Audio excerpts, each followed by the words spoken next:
Thank you, Prime Minister. Daria Kaleniuk. I had Anti-Corruption Action Center from Ukraine. I passed the border a couple of days ago. I'm from Kiev. Most of my family, most of my team members are still in Ukraine, in Kiev, in Lviv. A woman from my team is now in Bila Tserkva, and she is there with 2 kids. And Russian military is over there, and she's so much afraid that she will be shot.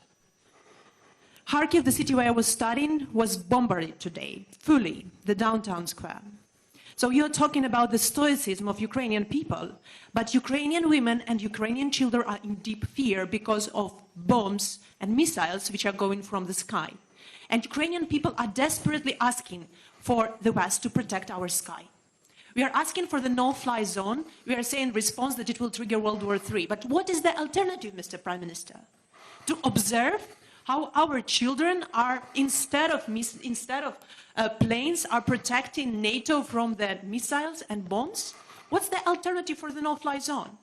We have planes here, we have air defense system in Poland, in Romania. NATO has this air defense. At least this air defense could shield the Western Ukraine so that these children with women could come to the border. It's impossible now to cross the border. There are 30 kilometers of lines. Imagine crossing the border with a baby or with 2 children.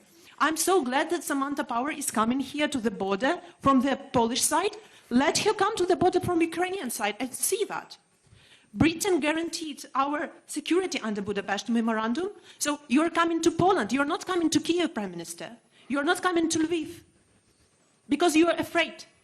Because NATO is not willing to defend. Because NATO is afraid of World War III. But it is already started. And these are Ukrainian children who are there taking the hit. You're talking about more sanctions, Prime Minister. But Roman Abramovich is not sanctioned. He's in London. His children are not in the bombardments. His children are there in London. Putin's children are in Netherlands, in Germany, in mansions. Where are all these mansions seized? I don't see that. I see that my family members, that my team members are saying that we are crying. We don't have where to run.